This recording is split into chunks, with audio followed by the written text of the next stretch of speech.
My next guest has over 800,000 followers on Instagram after she began posting unfiltered photos of herself to help inspire body confidence. Chessie King has now written a new book. It's called Be Your Best Own Friend, which is out today. And she joins me now. Chessie, it is lovely to see you. How are you doing? Oh, good morning, Lorraine. It is amazing to see you through the camera. I wish I was in the studio with you, but one day. We'll just have to wait. Yeah, one day. Now, look, this, Chessie, be your own best friend. What a good idea. It's not always easy to do that. And you know that. You know how hard that can be.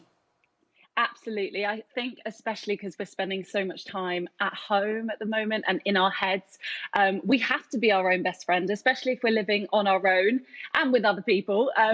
It's something that I found that if you speak to yourself with kindness and love, the same that you do to everyone else, and you speak to yourself as if you are your own best friend, whether that's work or about your body, I think that it's just the best relationship because you and your body and your brain are with each other for the rest of your lives. And yeah, it's that's how I got to the title. Well, see, that's what I really like about you, because so many young women, and not so young women, I would hastily add, aren't all that happy in their own skin. They always want to be better. They see images on Instagram which are normally filtered, you know, and footered around with.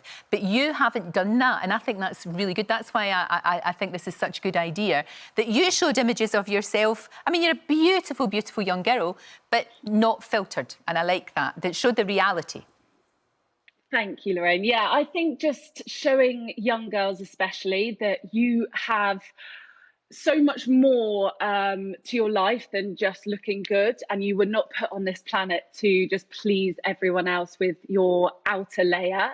In the book I go from like inside us, so our hormones, our juicy bits, the things that we don't necessarily see, and then I zoom out to everything that we went through in puberty, so boobs, body hair, everything on our like outer layer.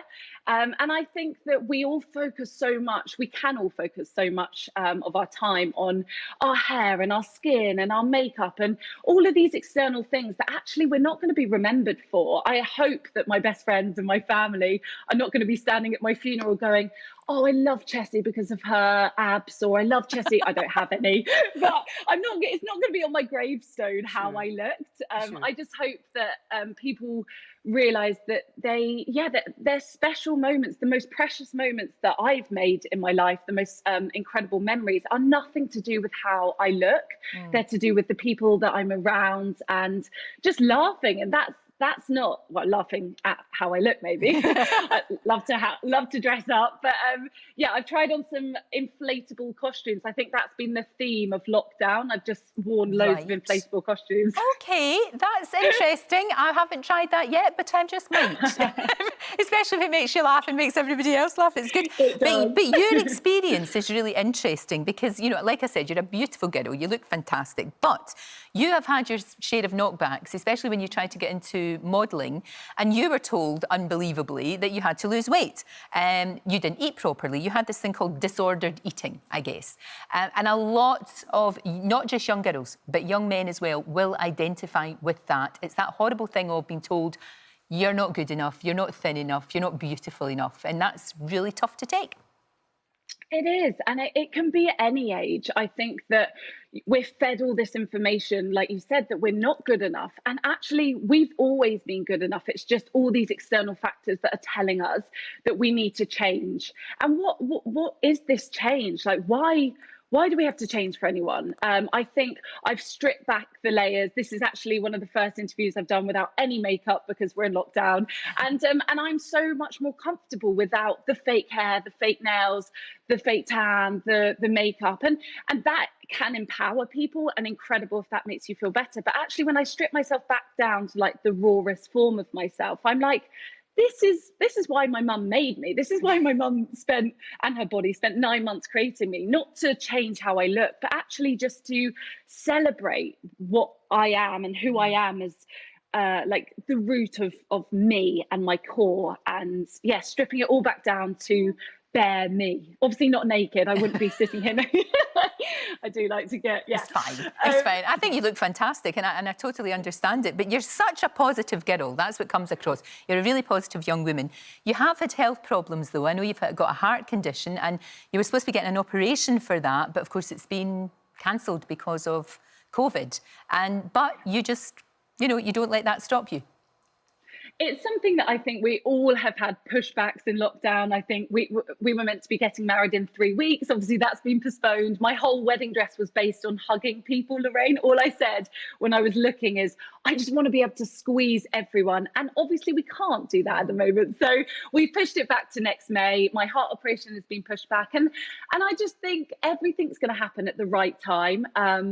And I just have to kind of surrender to that. I've kind of reminded myself that, yeah, I'm right where I need to be right now. And obviously lockdown has it's given us a lot of challenges. But yeah, I lost my hearing in my right ear when I had a mini stroke 3.5 years ago. And for me, I talk about invisible conditions because you would never know, or anyone walking in the street would never know that I'm deaf in one ear and I have a heart condition. So it's something that I really want to create awareness around, that you look at me and go, oh, she must be healthy because, but actually there's so much more going on inside and we never know what anyone else is going through. No, you're right. We don't. We never know what sort of problems people have got as they you know, they put their face on and try and be positive and all of that.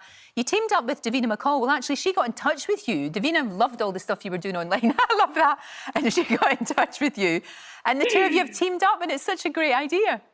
Oh, she is just glorious. I absolutely adore her. Her daughters asked her and said, do you think Chessie would come into our school and talk to us? And Davina was like, I'm really sorry.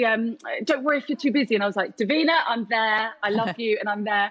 And it's funny because I said to her, I wrote a letter to her when I was 13, handwrote a letter saying, I want to be a presenter and I've always wanted to do what you do and I aspire to be you. And I told her when I saw her and she was like, Chessie, I'm so sorry. I feel awful that I never got back to you. And it's just funny, like now we speak. She does yoga with my mum, and yeah, it's just, she's lovely. She's like me, but hopefully when I aspire to be like her when I'm her age.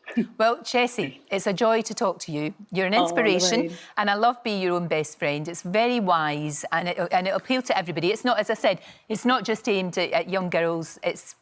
It's for everybody, really. It's for everyone. Absolutely. Parents who are navigating through puberty with their teenagers. It's for everyone. But thank you so much, Lorraine. Have a glorious day. Thank you. What a little ray of sunshine. Thanks very much. I hope to see you in real, true life very, very soon.